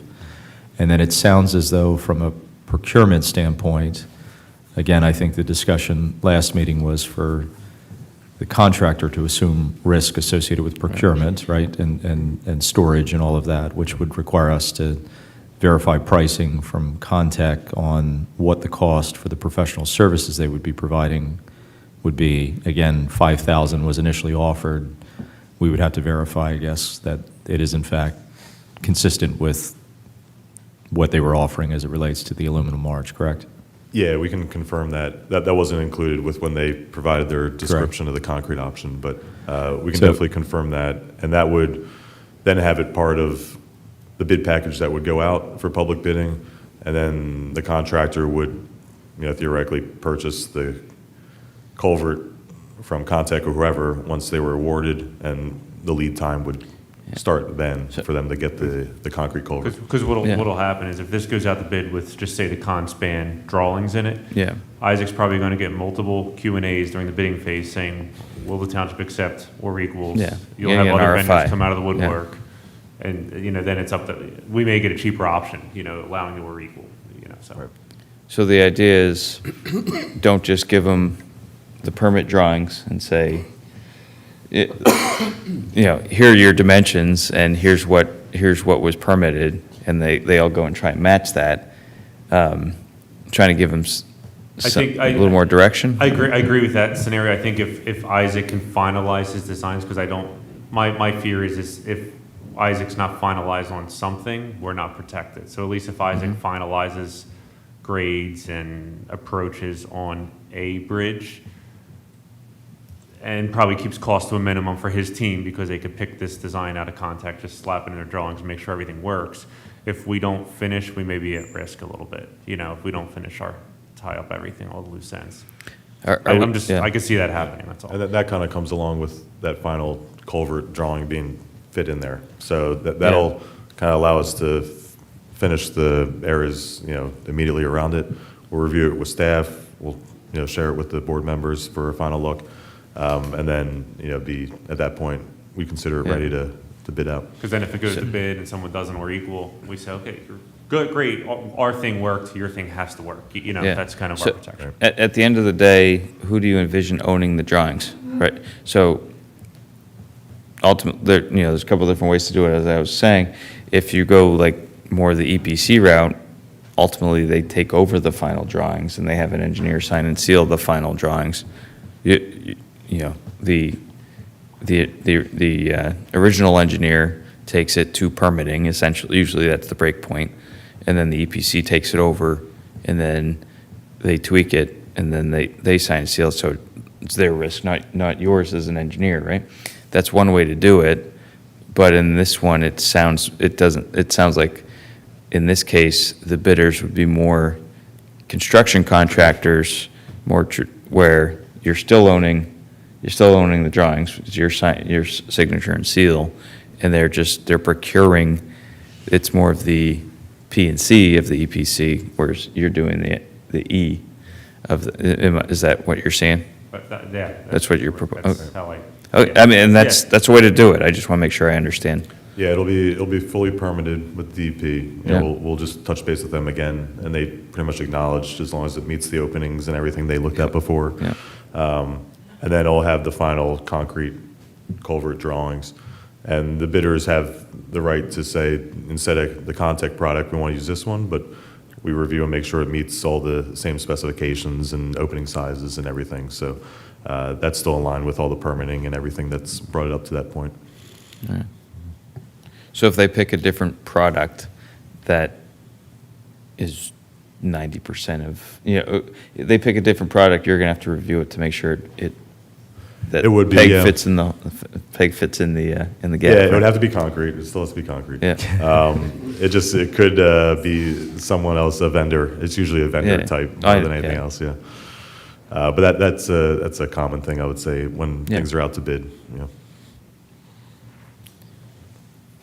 Derek, you on board with that approach? Yeah, I Okay. think, I think it's the cleanest thing at this point in time. Okay.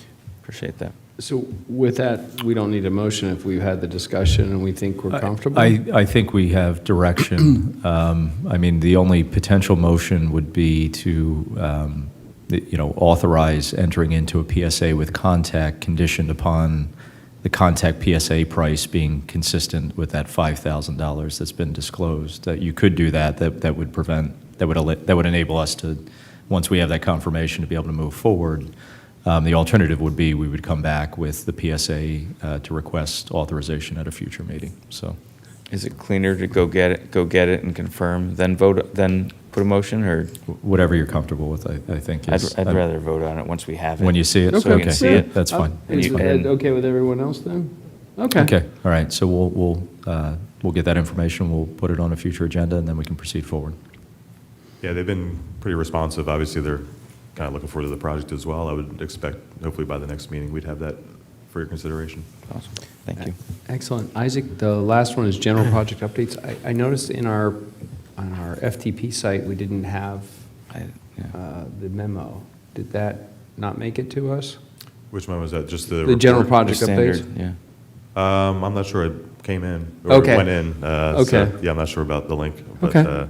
Any other general project updates? we kind of hit on the usual ones that we mentioned. Derek made a reference to the crossing of Taylorsville, the trail going from Woodside over to the joint toll bridge. Did want to just mention we had, I would say, a very positive meeting with PennDOT on the 29th of October. So we have a couple items, to kind of work on as a follow-up to that, and then we'll continue that to move forward. But that was a big milestone meeting that we had with that project, was to meet with the PennDOT folks, get their kind of blessing and all, comfort with our approach and how to change that intersection a bit to make sure that trail can get across. The road improvements project on Taylorsville, which is the sidewalks and the drainage, we have a utility coordination meeting set up for next Tuesday in the afternoon. And then also, we're looking to set up just an initial meeting with DCNR and PennDOT to talk about the layout and just the end of the preliminary design phase on that. After that point, the direction is to, hopefully we'll hear from the MTF grant, and that'll allow us to have direction for continuing to move forward with that project. That is the other capital projects, besides the ones we already talked about, Highland and the trail on Woodside. Be happy to answer any other questions if you have. Do you have any update? Obviously, I can see every day what's going on Highland with the PA water side of things. Yes. Prepping for this culvert. One thing, Chief, when the contractors have been in and out a lot lately, I'm not sure what their schedule is right now. They have shut down the road a couple of times, and I think 4 Highland had their mailbox knocked over by someone doing a U-turn.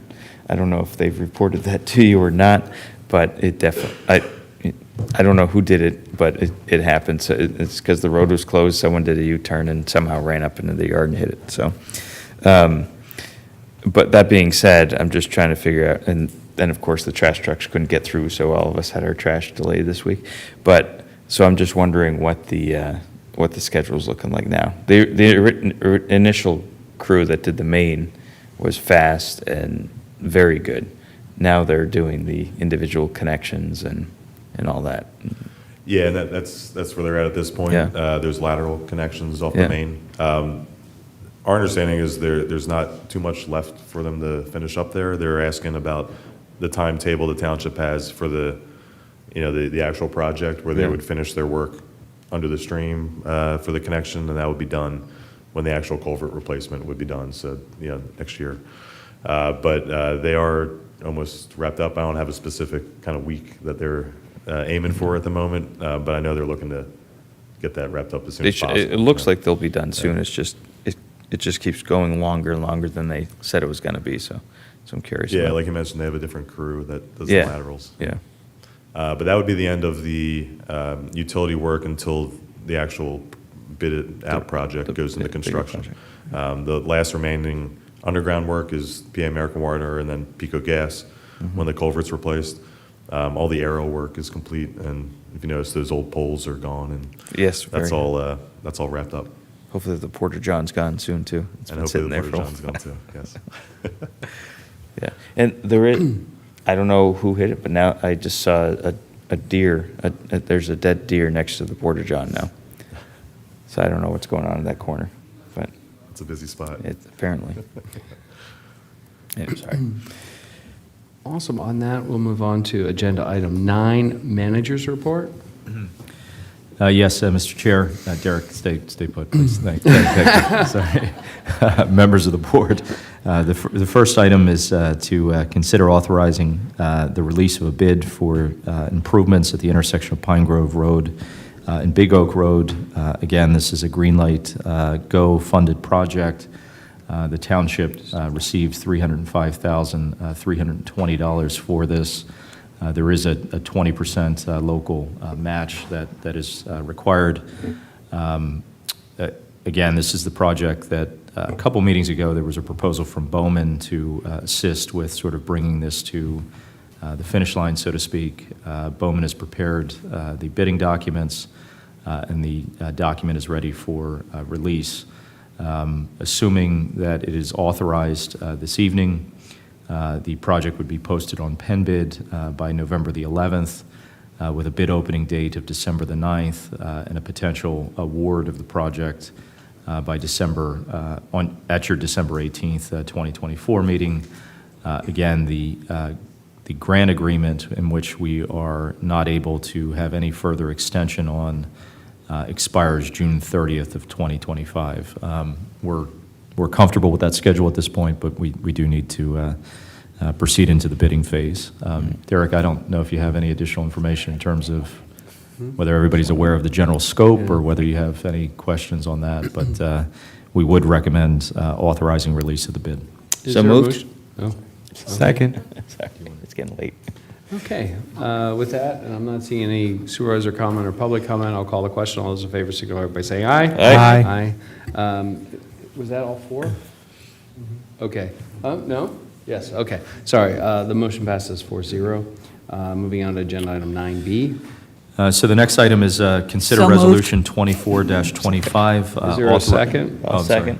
Okay, Monica. Sorry, John. that's We're- okay. Oh, you're good? You want to Oh, continue, okay. and then we'll I'm make sorry, it, I'm just sorry. so that everyone knows what we're doing. Yeah, so Resolution 24-25, authorizing an application to the Pico Green Region Open Space Program for Phase 2 of the 5 Mile Woods Preserve ADA Accessibility Enhancement Project. Again, as you will recall, Phase 1 was funded through this program last year. We're looking at submitting another $10,000 request for Pico to continue the work that's done there.